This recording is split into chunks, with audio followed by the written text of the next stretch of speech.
हुआ? नहीं, खत्म नहीं हुआ। ये लोगों की गलतफहमी है कि इस फैसले से मुद्दा खत्म हुआ। नहीं, जो लोग इंसाफ पसंद हैं, जो लोग न्याय चाहते हैं और जो लोग हर गलत बात के खिलाफ आवाज उठाना जानते हैं, उन सबके दिमाग में ये सवाल है, सरकार को, कोर्ट को, कोई भी हो, उनको इस बात का जवाब देना पड़ेगा। ये जिम्मेदारी है उनकी और ये मसला हल नहीं हुआ अभी। फैसले के लिए आपने सब किया है और आपने जगह उन लोगों को दे दी जिन लोगों ने मस्जिद को ढाया, जिन लोगों ने मस्जिद को तोड़ा। तो कल क्या होगा? इंसाफ नहीं हुआ, न्याय नहीं हुआ। हाँ, फैसला जरूर हुआ है और हम अदालतों से इंसाफ चाहते हैं, न्याय चाहते हैं, फैसला नहीं चाहते कि जिस जगह बाबरी मस्जिद बनी उसके नीचे कहीं कोई मंदिर नहीं था, मंदिर के कोई निशान नहीं थे, वहां पर मंदिर के कोई निशान नहीं थे। तो जब आप ये कह रहे मंदिर के निशान नहीं थे, तो पहला ये दावा उन लोगों का खारिज होता है जो कहते हैं कि यहाँ पर मंदिर था और मस्जिद थी वहां पर। इस बात को माननीय सर्वोच्च न्यायालय भी मानते हैं और ये बात सारी दुनिया भी जानती है। हर किसी ने देखा अपनी आंखों से कि 1992 में 6 दिसंबर को जो टूटा ढांचा वो मस्जिद थी। लेकिन आपको जमीन देती हूँ, कुछ दे रहा हूँ मैं मुझे। अगर आपने मेरा दावा खर्च कर दिया तो आप जमीन क्यों दे रहे हो मुझे? भिखारी हूँ क्या मैं? मुझे जमीन नहीं चाहिए, मुझे इंसाफ चाहिए। तो इस मामले में इंसाफ नहीं हुआ। क्या आपको पता है दोस्तों, बाबरी मस्जिद में आखिरी नमाज कब और कौन से वक्त की पढ़ी गई थी? 22 दिसंबर 1949 को बाबरी मस्जिद के इमाम हाजी अब्दुल गफ्फार ने बाबरी मस्जिद में आखिरी नमाज इशा की पढ़ाई थी और उसी 22 दिसंबर 1949 की रात में चुपके से मूर्तियां रखी गई थी। हालांकि उस वक्त के प्रधानमंत्री जवाहरलाल नेहरू ने मूर्तियां हटाने का ऑर्डर भी दिया था, लेकिन अयोध्या के कोई लोकल ऑफिसर्स ने उनके ऑर्डर को मानने से इनकार कर दिया था और मूर्तियों को नहीं हटाया गया था। 1986 में उस वक्त के प्राइम मिनिस्टर राजीव गांधी और होम मिनिस्टर बूटा सिंह ने राम मंदिर के ताले खोलने के आदेश दे दिए थे। इस आदेश के बाद हमारे देश में जान और माल का बहुत बड़ा नुकसान हुआ। अगर उस वक्त राजीव गांधी ने समझबूझकर फैसला लिया होता तो इतना नुकसान हमारे देश का नहीं होता।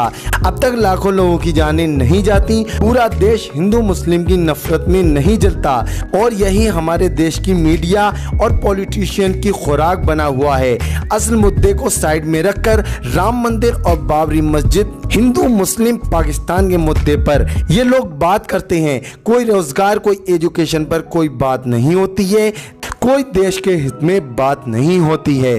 तो दोस्तों, आपका इस वीडियो के बारे में क्या कहना है? कमेंट बॉक्स में अपनी राय जरूर लिखें और अगर आप भी चाहते थे राम मंदिर नहीं बाबरी मस्जिद बने तो इस वीडियो को अभी दिल से लाइक करें। जो लोग हमारे चैनल पे नए हैं जल्दी से हमारा चैनल सब्सक्राइब करें और रोज नई वीडियो सबसे पहले देखने के लिए बेल आइकन यानी घंटी जरूर दबाएं।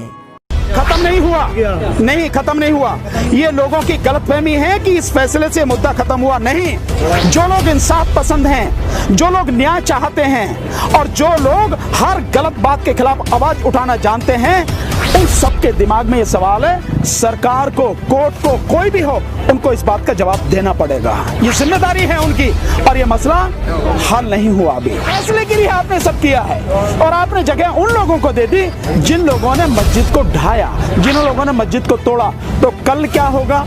इंसाफ नहीं हुआ, न्याय नहीं हुआ। हाँ, फैसला जरूर हुआ है और हम अदालतों से इंसाफ चाहते हैं, न्याय चाहते हैं, फैसला नहीं चाहते कि जिस जगह बाबरी मस्जिद बनी उसके नीचे कहीं कोई मंदिर नहीं था, मंदिर के कोई निशान नहीं थे, वहां पर मंदिर के कोई निशान नहीं थे। तो जब आप ये कह रहे मंदिर के निशान नहीं थे, तो पहला ये दावा उन लोगों का खारिज होता है जो कहते हैं कि यहाँ पर मंदिर था और मस्जिद थी वहां पर। इस बात को माननीय सर्वोच्च न्यायालय भी मानते हैं और ये बात सारी दुनिया भी जानती है। हर किसी ने देखा अपनी आंखों से कि 1992 में 6 दिसंबर को जो टूटा ढांचा वो मस्जिद थी। लेकिन आपको जमीन देती हूँ, कुछ दे रहा हूँ मैं मुझे। अगर आपने मेरा दावा खर्च कर दिया तो आप जमीन क्यों दे रहे हो मुझे? भिखारी हूँ क्या मैं? मुझे जमीन नहीं चाहिए, मुझे इंसाफ चाहिए। तो इस मामले में इंसाफ नहीं हुआ। फैसले के लिए आपने सब किया है और आपने जगह उन लोगों को दे दी जिन लोगों ने मस्जिद को ढाया, जिन लोगों ने मस्जिद को तोड़ा। तो कल क्या होगा? कल कोई भी व्यक्ति कहेगा, किसी का भी बढ़िया मकान जिसकी नजर होगी 4 गुंडों की, यार इसका तोड़ दे भाई इसे, अब वो कहेगा मेरा मकान तोड़ दिया, तो सुप्रीम कोर्ट कहेगी हाँ मान रहे यार तेरा मकान तो तोड़ दिया, पर यार दे दे इन गुंडों को, निपटा पर काहे को झगड़े में पड़ रहा है, इन्हें दे दे यार, तुझे कहीं और दे देंगे। क्या परंपरा हम डाल रहे हैं? क्या हम न्याय की परंपरा डाल रहे हैं? क्या ये संवैधानिक परंपरा है? क्या सुप्रीम कोर्ट से हमें इस बात की उम्मीद है? हमें न्याय चाहिए और लोगों को दिखना चाहिए कि न्याय हुआ। वो चीज इस फैसले में नहीं हुई। मेरा इस फैसले पर कई सवाल हैं जिनसे मैं ये मानता हूं कि इंसाफ नहीं हुआ, न्याय नहीं हुआ। हाँ, फैसला जरूर हुआ है और हम अदालतों से इंसाफ चाहते हैं, न्याय चाहते हैं, फैसला नहीं चाहते। चाहे कितना भी कठोर हो, लेकिन इंसाफ होना चाहिए, न्याय नहीं। क्योंकि हम अदालत को मानते हैं न्याय का मंदिर, इंसाफ का मंदिर, टेम्पल ऑफ जस्टिस। हम उसे फैसले की जगह थोड़ी मानते हैं। तो वो न्याय होना चाहिए।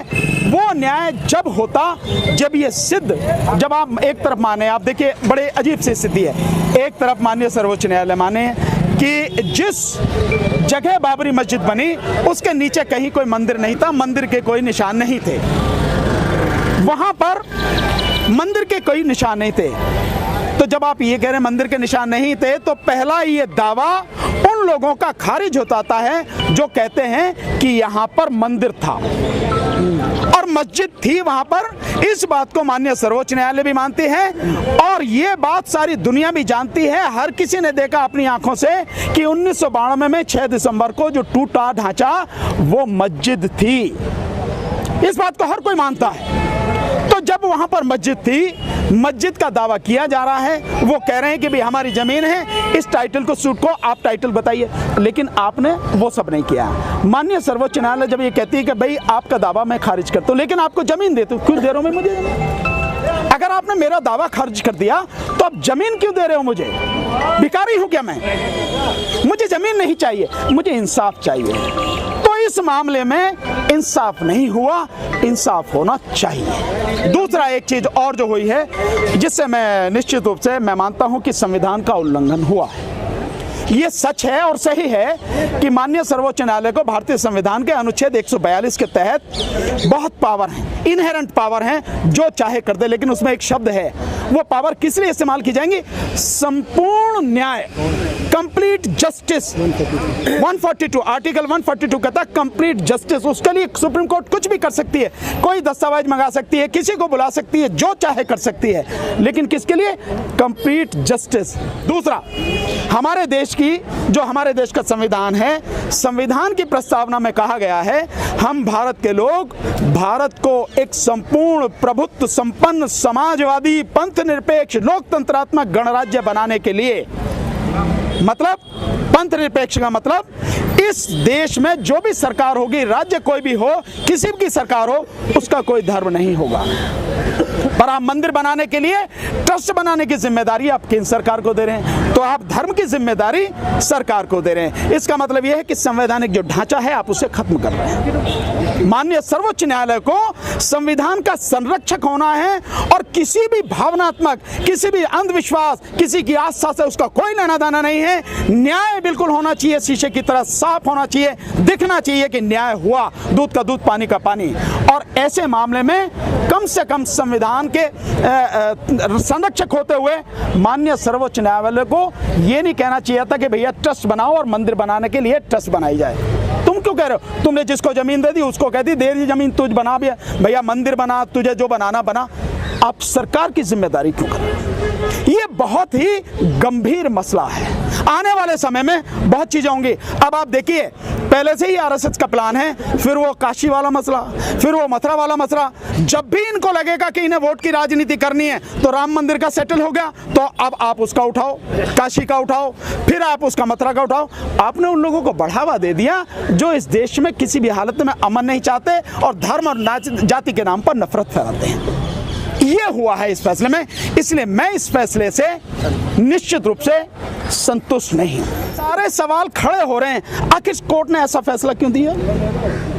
ये आपके भी जहन में बात है, मेरे जहन में बात है, हर आदमी के जहन में बात है कि कोर्ट ने ऐसा फैसला क्यों दिया। ये तो आप भी लोग, हर कोई व्यक्ति ये कहेगा यार क्या इस पे जो मतलब सरकार का दबाव है या क्या आरएसएस का दबाव है या कहीं भी कोई ना कोई बात तो है। ये मैं फिर वही कह रहा हूं, अगर न्याय होता तो किसी का भी दबाव नहीं होना चाहिए था, लेकिन न्याय नहीं हुआ, फैसला हुआ।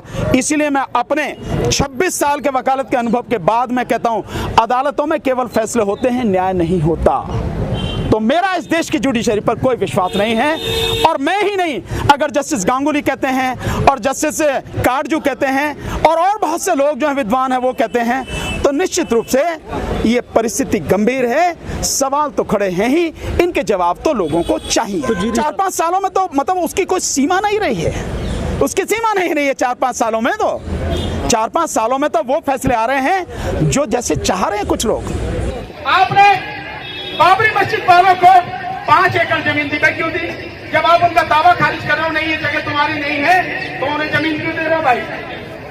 इसका क्या मतलब है भाई?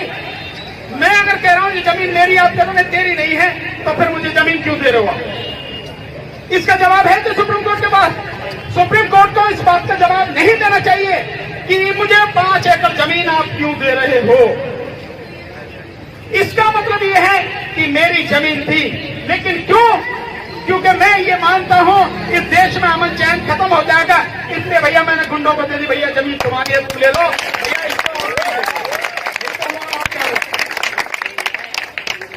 इंसाफ नहीं हुआ अभी तक, इंसाफ चाहिए था और हम इंसाफ के लिए लड़े थे।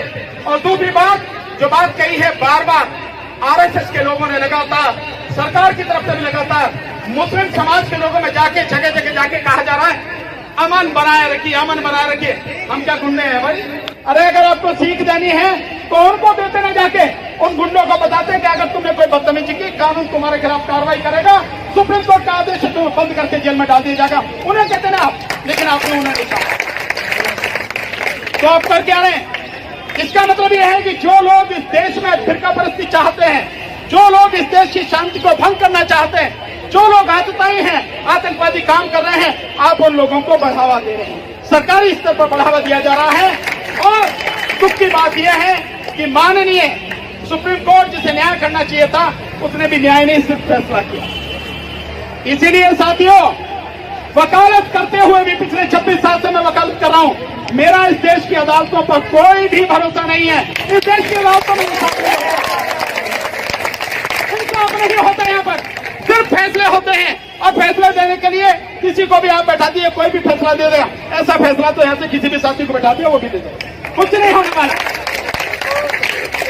दिक्कत ये है साथी, क्योंकि मैं आपसे कहना चाहता हूं, या तो आवाज बुलंद करना सीखो, या तो आवाज उठाओ जो उनके खिलाफ, अन्यथा तो लाशें उठानी पड़ेंगी आपको, हमको।